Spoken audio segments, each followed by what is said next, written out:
Hello dear students, अभी हम science one का जो फर्स्ट चैप्टर है ग्रेविटेशन, उसके एक्सरसाइज के जो अनसॉल्व्ड न्यूमेरिकल्स हैं वो हमने अभी तक A to E सॉल्व किए हैं और आज हम numerical number F from question 5 solve करेंगे।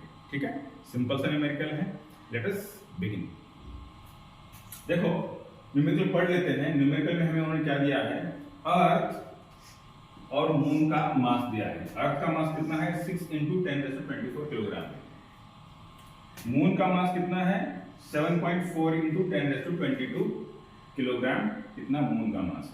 ठीक है, उनके बीच का डिस्टेंस कितना दिया है हमें उन्होंने 3.84 × 10⁻5 किलोमीटर। ये इतना डिस्टेंस है अर्थ और मून के बीच में।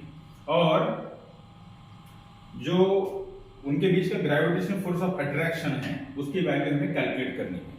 ग्रेविटेशनल फोर्स ऑफ अट्रैक्शन की वैल्यू हमें कैलकुलेट करनी है। देखो उसके साथ साथ हमें उन्होंने यूनिवर्सल ग्रेविटेशनल कांस्टेंट की वैल्यू भी दी है। कितनी है 6.7 × 10⁻11 न्यूटन मीटर स्क्वायर पर किलोग्राम स्क्वायर। ये यूनिवर्सल ग्रेविटेशनल कांस्टेंट की वैल्यू है। ठीक है, ये जो गिवन डेटा है हमने एक जगह पर लिखा हुआ है, मास ऑफ द अर्थ यहाँ पर लिखा है, ये मास ऑफ द मून है। और जो डिस्टेंस दिया है उन्होंने अर्थ और मून के बीच का कितना दिया है 3.84 × 10�5 किलोमीटर दिया है। तो डिस्टेंस का जो SI वाला यूनिट है वो मीटर है, हमें किलोमीटर को मीटर में कन्वर्ट करना होगा।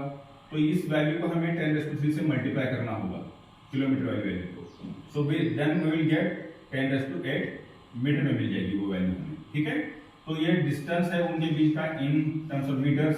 ठीक है, और जो फार्मूला हमें यूज करना है वो ये है formula, gravitational force of attraction is equal to universal gravitational constant multiplied by mass of the earth multiplied by mass of the moon, and this is the square of the distance between them। है ना, जो Newton का law है क्या कहता है that the gravitational force of attraction between any two objects will be proportional to the product of their masses। उनके मास के प्रोडक्ट को प्रोपोर्शनल करता है और inversely proportional to the square of the distance between them. ये उस concept पे बना हुआ ये फार्मूला है। तो चलो ये जो वैल्यूज है इस फार्मूला में हम पुट कर देते हैं and let's try to solve it.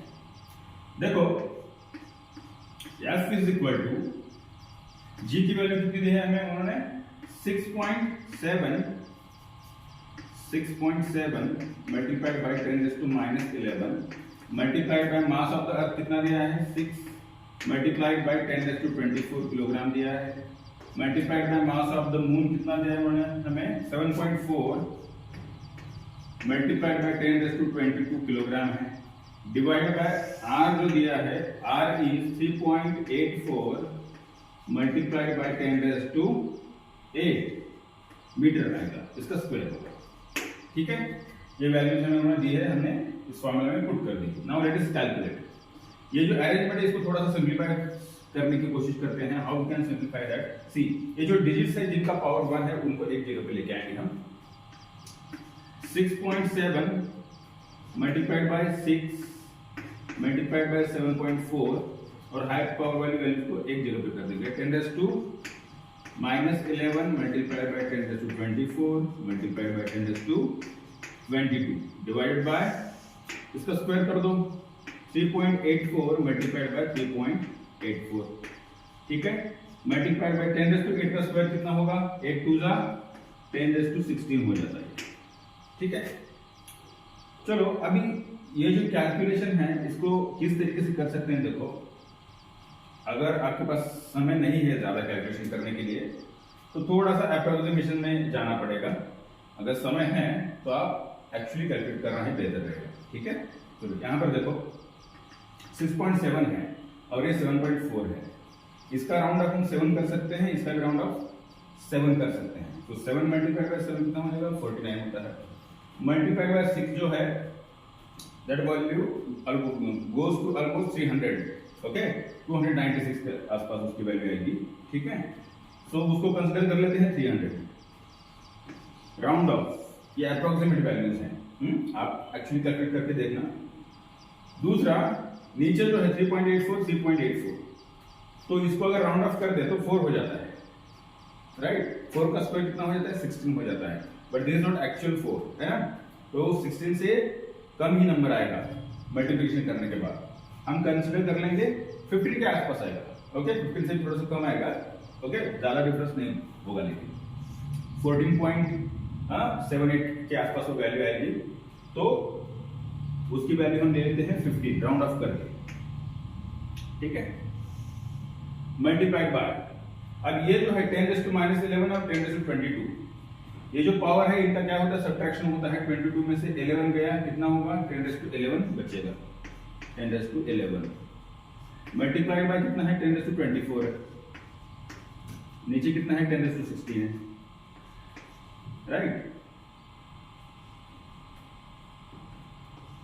अब ऊपर देखो 11 और 24 इनका एडिशन हो जाएगा, तो कितना हो जाता है, इधर लिख देता हूं मैं, पहले ये डिवीजन कर लेते हैं, 300 डिवाइड बाय 15 कितना आएगा 20 आता है, 20, सो f इज इक्वल टू 20 आ गया, हाँ 11 प्लस 24 कितना होता है 35 होता है, 10⁻35, और ये नीचे 10⁻16 है, ऊपर ले जाने के बाद वो 10⁻−16 हो जाएगा, 10⁻−16, तो इसको अगर आप कैलकुलेट करो 20 इंटू 35 में से 16 गए, कितने बचेंगे -19 बच जाता है, 20 इंटू 10⁻19 कितनी वैल्यू आएगी 20 इंटू 10⁻19 आएगी, ठीक है।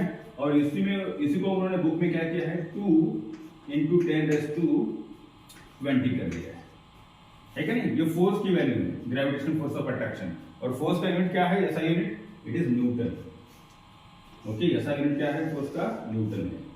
So this is the final value of the gravitational force of attraction between Earth and the Moon is 2 into 10⁻20 Newton। इतना जो है ग्रेविटेशनल फोर्स ऑफ अट्रैक्शन उन दोनों के बीच में होगा।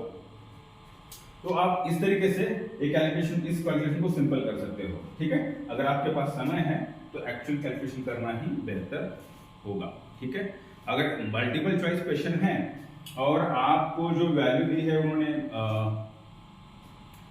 जो ऑप्शंस है उसमें अगर ये 2 वाली वैल्यू है या फिर 20 वाली वैल्यू है, तो अगर आप अप्रोक्सीमेशन में आपको ये वाली वैल्यू मिल रही है और बाकी की वैल्यू इससे बहुत ही थोड़ा सा हटकर है, अलग है, मान लो कि 40 दे रहा है और 50 60 ऐसी कुछ वैल्यू आ गई, तो आप इजीली पता लगा सकते हो कि इस तरीके से कैलकुलेशन करके उसका जो आंसर है वो 2 या 20 इसके आसपास आएगा, ठीक है।